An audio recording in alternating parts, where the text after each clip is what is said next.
Chapter 192. How long has it been since the system was active? This was a question worth pondering over for Luoya. Why did Luoya always tease him that his system was a French system? Not only because the system gave off a sense of surrender, but it was also because of the laziness of a French aristocrat. That's right, as a passive system, it would only react when something obvious happened in Luoya's life.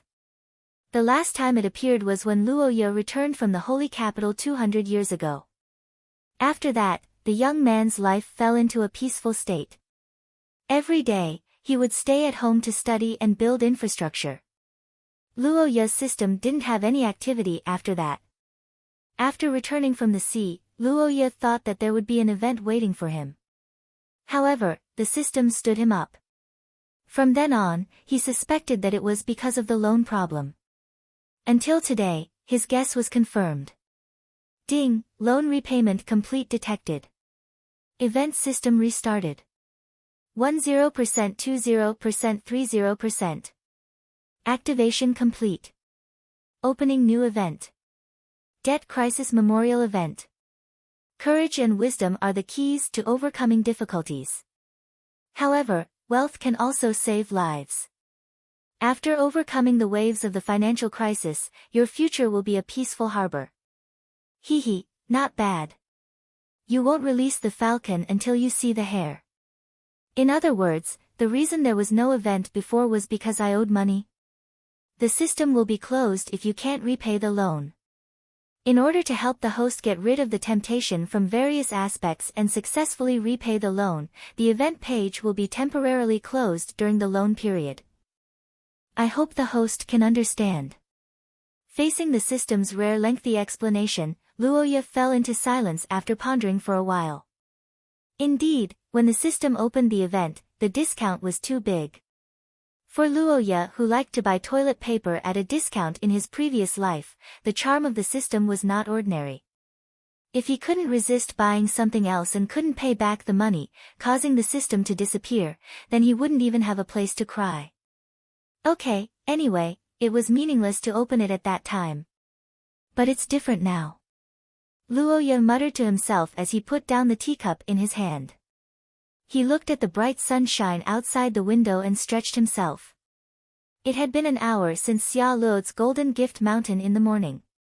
The brown-haired girl did not dare to delay any longer after checking Luoya's condition.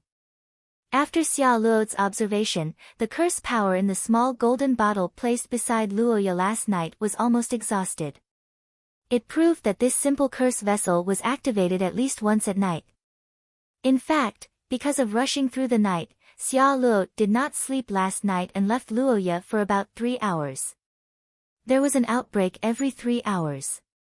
This frequency made Xia Luo's face gloomy when the young man was not looking. After thinking about it again and again, she could only postpone the desire to take Luoya to relax. She focused on his condition and immediately began to produce more golden souls. During the time when Xia Luo left Luoya, the young man did not stay idle. After washing up and burning incense, he drank morning tea with the help of the servants and directed a cart of gold coins to be placed in front of the open balcony.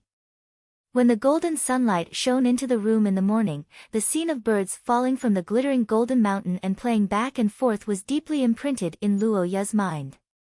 It was an illusion of his previous life's wish coming true. It was a kind of satisfaction of financial freedom. Elegant, leisurely, overlooking the world. In this comfortable and peaceful morning, Master Luo's narcissism continued like this, until these birds began to fly away with the gold coins in their mouths. When he saw the battle pigeons in Sophia's 100-bird garden taking away 2 gold coins, Luoya's face went blank. After that, he no longer had the mood to leisurely enjoy the scenery. What's going on? I was robbed by the birds. Forget about the people, even Sophia's birds dared to rob me? Luoya, who was inexplicably beaten up, was filled with anger. The chirping of the birds immediately attracted the attention of the nearby servants. In a moment, the butlers, servants, and guards rushed to disperse the flock of birds and fought with the battle pigeons.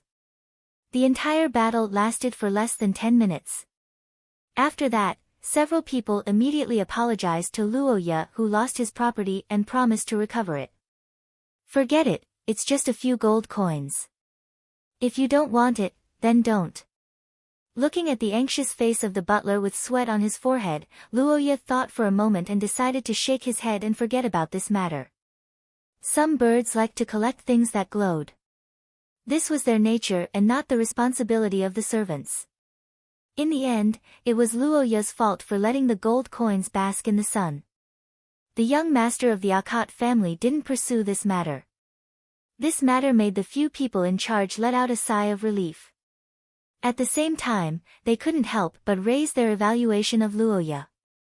Just like the servant organization in the Akot mansion, Sorofia's 100-bird garden also had its own organization to a certain extent. They were the team that took care of Xia Luot for many years.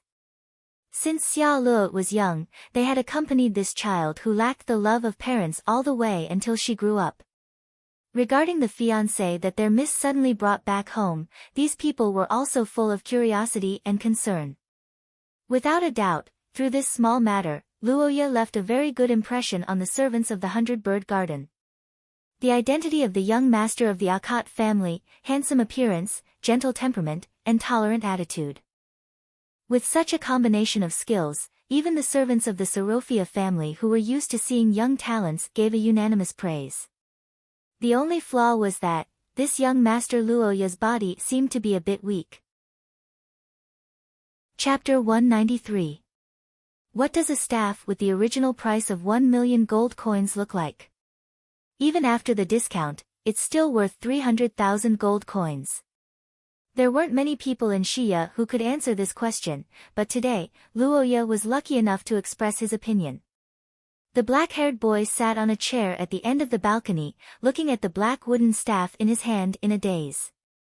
In front of him, the gold coins that were once piled up together had once again disappeared without a trace.